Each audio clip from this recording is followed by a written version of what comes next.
My TV సిద్దిపేటకు స్వాగతం. వాగర్థ వివర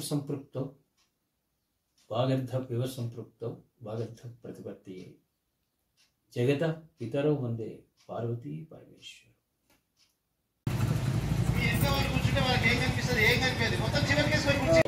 అయిన తర్వాత స్వామివారి మొత్తం చార్జ్ వేస్తా ఉంటాడు. రాజరాజా అయిన తర్వాత స్వామివారి మొత్తం చార్జ్ వేస్తా ఉంటాడు.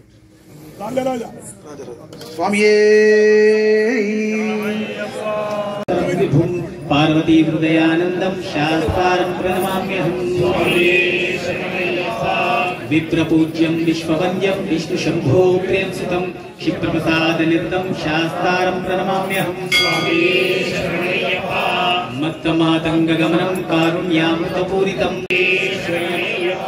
అస్మత్కులేశ్వరం దేవం అస్మత్శత్రువినాశనం అస్మదిష్ట పంచరత్నాఖ్యమేతద్యో నిత్యం స్తోత్రం పఠేన్నరః తస్య ప్రసన్నో భగవాన్. శివవీర్య సముద్భూతం శ్రీనివాసతనుద్భవం శిఖివాహనుజం వందే మహారోగ నివారణం. త్ర్యంబకపురాధీశం గణాధిప సమన్వితం గజారూఢమహం వందే శాస్త్రం కులదైవతం. యస్య ధన్వంతరిర్మాతా పితా రుద్రో విషత్తమః తం శాస్త్రమహం వందే మహావైద్యం దయానిధిం. అరుణోదయ సంకాశం నీలకుండలధరం చ దక్షిణే విలసత్కుండలధరం వందేహం విష్ణునందనం. వ్యాఘ్రారూఢం రక్తనేత్రం స్వర్ణమాలా విభూషణం వీరపట్టధరం ఘోరం వందేహం శంభునందనం. కింకిణ్యోఢ్యానభూతేశం పూర్ణచంద్రనిభాననం కిరాతరూపశాస్త్రం వందేహం పాండ్యనందనం. భూతభేతాల సంసేవ్యం కాంచనాద్రిజాం శబరిగిరీశ్వరం దేవం నమామి భూతనాయకం. జగత్ప్రియం జగన్నాథం జగదానందదాయకం జగదీశం కృపాపూర్ణం నమామి మోహినీసుతం. భూతేశం తారకా బ్రహ్మం గిరీశం గిరిజాత్మజాం పరమేశాత్మజం దేవం నమామి పాపనాశనం. జనార్దనసుతం కాలనేత్రసుతం దేవం కలిదోష నివారణం బాలరూపం లోకనాథం నమామి శబరీశ్వరం. భూతనాథ సదానంద సర్వభూతదయాపర రక్ష రక్ష మహాబాహో శాస్త్రే తుభ్యం నమో నమః. ఓం భూతనాథ సదానంద సర్వభూతదయాపర రక్ష రక్ష మహాబాహో శాంత సర్వభూతదయాపర రక్ష రక్ష మహాబాహో శాస్త్రే తుభ్యం నమో నమః. శబరి పర్వతే పూజ్యం శాంతమానస సంస్థితం భక్తౌష పాపహంతారం అయ్యప్పన్ ప్రణమామ్యహం. అయ్యప్ప దేవ దేవ శరణం తవైవ స్వామిన్ మమైవ శబరిగిరివాసనాథ. అయ్యప్ప హే శరణమితి ఘోషయంతో ప్రశాశ్రయాయ సతతం వయమార్తబంధు. స్వామి శరణమయ్యప్ప.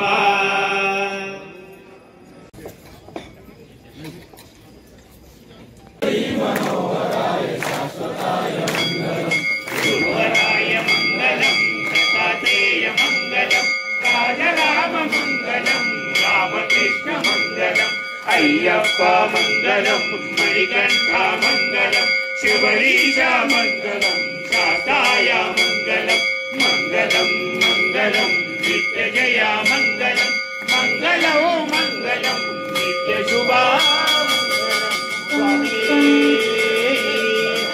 कर्पूर शोभित प्रियगे ज्योति स्वरूपणे भजनिधि स्वामी.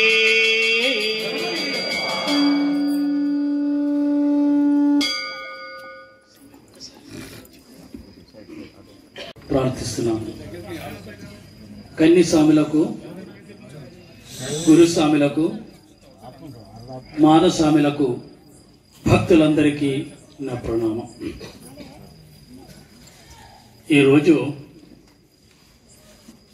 ఈ సిద్దిపేట ఈ దేవాలయానికి నన్ను పిలిచినందుకు ముందుగా ధన్యవాదాలు తెలుపుతున్నాను. తెలుగు మీకు అందరికి ఏమైనా ఆకలి అవుతుందా? సమయం అతీతం అవుతుందా?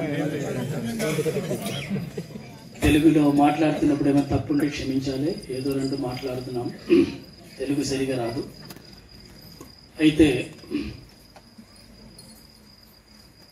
ఈ యొక్క 40 రోజు లేదా ఈ యొక్క 60 రోజు అంటే నవంబర్ నుంచి జనవరి వరకు భారతదేశంలో చాలా మార్పు వస్తున్నాయి. మార్పు అంటే మనం ఊహించలేనటువంటి మార్పు భారతదేశంలో. అది ఎలా వస్తుంది అంటే చిన్న ఒక ప్రశ్న, మీరు ఎందుకు మాల వేస్తారు? మీరు అది చాలా మంది స్వామిలు ఉన్నారు, మీరు మాల వేయడం ఎందుకు? మాల వేస్తున్నారు ఎందుకు చెప్పండి. ఒకటి ధర్మాన్ని కాపాడని చెప్పారు. ఇంకెవరు ఏమైనా? సరే, సమయాతీతమైంది కాబట్టి పాయింట్కి వస్తాం, అది బెస్ట్. అయితే మీకు తెలుస్తలేదు ఏమవుతుందో. మీరు మాల వేస్తున్నారు, మీ వెనక మీరు ఒక సంకల్పం ఉండొచ్చు లేదా ఒక కోరిక ఉండొచ్చు, కానీ మీ వల్ల ఏమవుతుంది? స్వామి చెప్పినట్టు ఎలా మార్పు వస్తుంది, ఎలా ధర్మం కాపాడపోతుంది అని సింపుల్గా మాల వేస్తూ మనం మారిపోతుంది. మనం జీవితం యొక్క 40వ రోజులో మాల వేస్తున్నప్పుడు ఫస్ట్ మనం మనస్సు మారుతుంది, శరీరం మారుతుంది. దాంతో పాటు మీతో పాటు మీరు మాత్రం కాదు, మీ కుటుంబం మారిపోతుంది.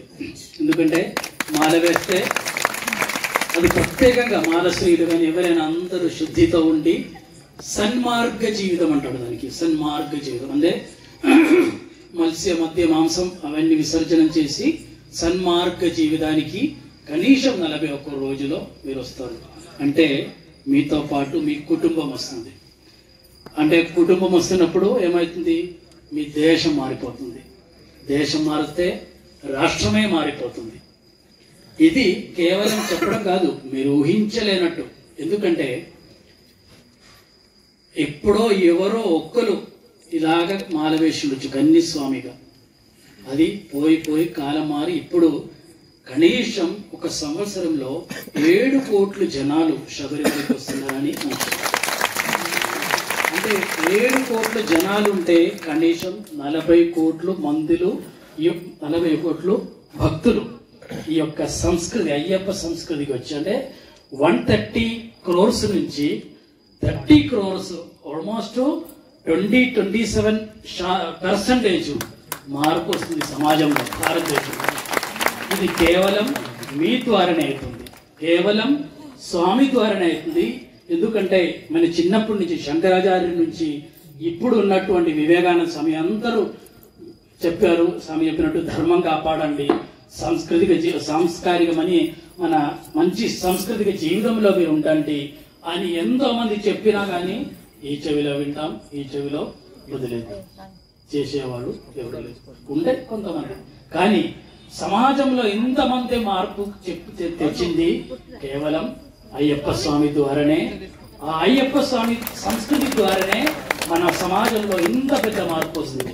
ఈ మార్పులో దీన్ని ప్రత్యక్షంగా చూడాలంటే మీరు ఈ శబరిమల ఈ సీజన్ తర్వాత ఎప్పుడైనా నెలలో 5 రోజులు శబరిమలలో తెరుస్తాయి, అప్పుడు మీరు శబరిమలకి వెళ్తే తెలుస్తుంది ఎట్లా సమాజంలో మార్పు వస్తుందని. ఏంటంటే అనేది భావించొద్దు. ఇందులో కేరళలో మీరు ఎయిర్పోర్ట్ దిగితే అంటే అక్కడి నుంచి సన్నిధానం వరకు దగ్గర ఉన్నటువంటి మ్యాక్సిమం ఒకవేళ ముస్లిం సోదరుడు లేదా క్రిస్టియన్ సోదరుడు వాళ్ళే ఉంది మ్యాక్సిమం. వాళ్ళు షాపులు ఉంటాయి, వాళ్ళు హోటల్స్ ఉంటాయి, అన్ని ఈ సమయంలో ఆ సమయం ఇప్పుడు ఈ సీజన్ తర్వాత ఆ పేర్లు ఉంటాయి, ఆ విధంగా నడుస్తుంటది. అన్ని పనికి రాదని వాళ్ళకి స్వచ్ఛందంగా తెలిసి వాళ్ళు పేరు మారుస్తారు, హోటల్ రూపం మార్చుకుంటారు, దీపం పెట్టేస్తారు, స్వామి శరణం అని రాస్తారు. ఇదే మీరు తెచ్చిన మార్పు. సమాజంలో ఎంతో మార్పు అంటే ఎంతో మార్పు. క్రైమ్ రేట్ తగ్గిపోతుంది, చాలా మార్పు చెప్పడానికి లేదు, అంత మార్పు సమాజంలో వస్తుంది కేవలం స్వామి ద్వారానే. ఆ స్వామిని నడిపించే వాళ్ళు ఎవరు? గురుస్వాములు. సో ఈ క్రెడిట్ అని చెప్పలేము, ఈ దానికి బాధ్యత మొత్తం గురుస్వామి ద్వారానే ఉంది. అందులో ఈ స్వామి ఈ దండం గురించి మాట్లాడమని చెప్పారు, దానికి అక్కడికే వస్తున్నాము. గురుస్వాములు అంటే ఏంటి? కేవలం 18 సార్లు శబరిమలకి పోతే ఎవ్వరు గురుస్వామి అవ్వదు. గురుస్వామి ఒక్కసారి పోయినా కానీ మీ ద్వారా ఒక 10 మందికి కానీ, ఇద్దరికి కానీ దారి చూపిస్తే వాళ్లే గురుస్వామి. ఎందుకంటే ఈ యొక్క శబరిమల సంస్కృతి, అయ్యప్ప సంస్కృతికి ఒక విశేషత ఉంది, మీకు అందరికీ తెలుసు. ఎందుకంటే మీరు మాల వేస్తూ కఠిన దీక్ష తీసుకుంటాం, ఇరుముడి కట్టుకొని అప్పటి నుంచి మీకు పరీక్షలు స్టార్ట్ అవుతుంది. కేరళలో పోతే మిమ్మల్ని మొత్తం పిండేస్తుంది. ఇంకా శబరిమలకి ఎక్కేటప్పుడు ఇంకా నెక్స్ట్ టైం నేను రావాలన్నా వద్దా, నాకు ఇంత పాపమా అని అనుకునే వాళ్ళు కూడా ఎక్కువ ఉండేవి. కానీ నెక్స్ట్ ఇయర్ కార్తీక మాసం వస్తే ఎవ్వరు కూర్చోలేదు, తప్పకుండా అర్థం ఆరవేసేది. ఒక్కసారి ఈ యొక్క దారికి వచ్చిందంటే, ఈ యొక్క సంస్కృతికి వచ్చిందంటే మళ్ళా నా వల్ల కాదు, నాకు బాధ పోయింది, నేను ఇంకా రాను అని చెప్పేవాళ్ళు ఒక్కరు కూడా లేదు. అందుకే గురుస్వాములు ఏం చేయాలంటే, దయచేసి మీరు సమాజంలో ఎవరైతే భక్తి ఉన్న వాళ్ళని మీరు వెళ్ళొద్దండి. వాళ్ళు స్వచ్ఛందంగా మీతో పాటు వస్తాయి. ఎవరైనా భక్తి లేని వాళ్ళు, ఎవరైనా దుర్మార్గంలో నడిచిన వాళ్ళు, ఇంటి సరిగా చూడకుండా మద్య మాంసం తీసుకొని చాలా ఇబ్బందిగా సమాజానికి కానీ కుటుంబానికి కానీ ఇబ్బందిగా ఉన్న వాళ్ళని బలవంతంగా ఒక్కసారి రాతో పాటు మీరు టూర్గా రండి, మీరు భక్తి లేకపోని మీరు టూర్గా రండి అని చెప్పి బలవంతంగా ఈ దండంతో కొట్టి తీసుకువెళ్తే అప్పుడు సమాజంలో మార్పు వస్తుంది. అప్పుడే సమాజంలో మార్పు వస్తుంది. కాబట్టి గురుస్వాములు ఎవరైనా ఉన్నారో వాళ్ళు దయచేసి ఈ విధంగా అందరినీ సమాజంలో మార్పు తెప్పడమే మీ యొక్క బాధ్యత అని తీసుకొని ఆ బాధ్యతను తెచ్చుకుంటే ఇలాగ ఇంకా సమాజం ఇంకా మారిపోతుంది. ఇది గురుస్వామి బాధ్యత, గురుస్వామి ధర్మం. అప్పుడే ఆ స్వామి చెప్పినట్టు మన ధర్మ పరిపాలనం అనేది అవుతుంది. ఇందులో యోగదండం అనేది ప్రతి దానికి యోగం అనేది ఉంటుంది, యోగదండం ఉంటుంది. మీరు ఇందాక లాస్ట్ ఎలక్షన్ అయినప్పుడు మీరు వినిండొచ్చు, ప్రధానమంత్రి తమిళనాడు నుంచి శంకోల్ అని ఒక ముద్ర తీసుకొచ్చి అసెంబ్లీలో పెట్టారు, మీకు అందరికీ తెలుసు. అది రాజముద్ర, యోగముద్ర. ఇలాంటి మీరు చూసి స్వాములు సన్యాసులు ఇలాగ కాదు, దాన్ని ఈ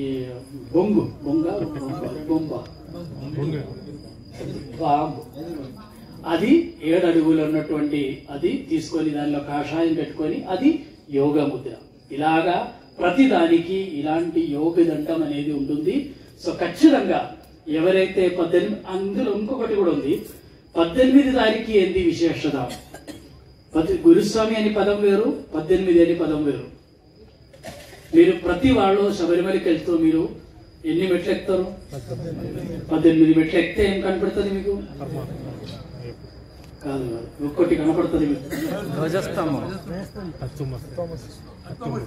అది ఏంటి దానికి అర్థం? తత్వం అసి, నువ్వు నేను ఒకటే. అంటే ఈ 18 సారి పోతే మాత్రమే ఒక స్వామి అయ్యప్ప స్వామికి తుల్యంగా అయిపోతుంది. అది మహాత్మ్యం. అలాంటి వాళ్ళకే ఈ యోగదండం అవసరం. అంటే అంతవరకు నువ్వు ప్రతిసారి ఎక్కినా మీకు తత్వమసి అని కనబడుతుంది, కానీ ఫస్ట్ వెళ్ళేటప్పుడు you have to enquire what is the meaning of తత్వమసి, వాట్ ఈస్ దానికి ఏంటి, అక్కడికి నేను రావాలంటే ఏం చేయాలి? స్వామి చెప్పారు, నువ్వు నా పేరు తీసుకో. కానీ స్వామిలకి అయ్యప్ప స్వామి పేరే ఇచ్చిండు, నా పేరు తీసుకొని 18 సార్లు నాతో పాటు వస్తే నాకు నేను పిల్లి. అప్పుడు తత్వమసి అనే దానికి అర్థం అందరి లీలంలో తెలుస్తుంటది. అప్పుడు యోగ దండం పెట్టుకుంటే అది ఒక విశేషం. ఇది ఇందులో 18 సారి తీసుకున్న వాళ్ళు, యోగ దండం పెట్టుకున్న వాళ్ళు వారు. గురుస్వామి అనేది ఒక్కసారి పోయినా కూడా ఇద్దరిని తీసుకుపోవాలి రా అని తీసుకుపోయి సమాజానికి ప్రచారం చేసేవాళ్ళు గురుస్వామి, యోగదండం తీసుకున్న వాళ్ళు 18సారి. అర్థమైందని అనుకుంటున్నాము. అందరికీ నమస్కారం. నా మాట విన్నంత వరకు నమస్కారం. కావాల్సిందంటే ముద్రవాడి తీసుకున్నప్పుడు అయ్యప్ప దీక్ష ఎలా ఉన్నారో అలా ఉండాలి అనేది ఒకరు చెప్పారు.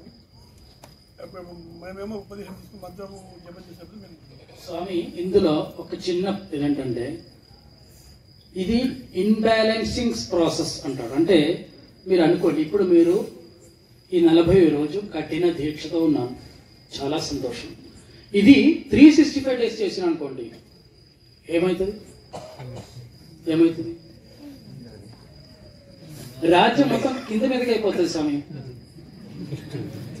ఉండదు అట్లా. ఒక బండి తీసుకొని అది ప్రతిరోజు నడిపిస్తాం, ప్రతిరోజు సర్వీస్ చేయలేము. సర్వీస్ చేయాల్సింది కనీసం 3,000 కిలోమీటర్ పోతేనే సర్వీస్ చేయాలి. ప్రతిరోజు మాల వేసుకొని సన్యాస దీక్ష తీసుకున్న వాళ్ళు సన్యాసులు, లోకమంతా సన్యాసులు నిండితే ప్రపంచం ముందుకు పోదు, ఇన్బ్యాలెన్స్ అయిపోతుంది. అది చెయ్యవద్దు. అందుకే స్వామి చెప్పారు, కేవలం 41 రోజు దీక్ష మాత్రమే తీసుకోవాలి. ఆ తర్వాత దీక్ష విరమణం చేసుకొని మీరు మామూలుగా నడుచుకుంటాము, మామూలుగా బ్రతుకుతుంటాము. మళ్ళీ మీకు సర్వీసింగ్ అవసరం అవుతున్నప్పుడు నెక్స్ట్ ఇయర్ మళ్ళీ తీసుకుంటాం. ఇది స్వామి చెప్పినట్టు ఇది తీసుకొని ప్రతిరోజు మీరు సన్యాసం తీసుకుంటే మీ కుటుంబం ఎవరు చూసుకుంటారు స్వామి? మీ భార్య పిల్లల్ని ఎవరు చూసుకుంటారు? మీ వృత్తి ఎవరు చూసుకుంటారు? రేపు భవిష్యత్తు చాలా మారిపోతుంది. అంత దూరం నేను చెప్పాల్సిన అవసరం లేదు, మీకు అందరికీ అర్థమైంది.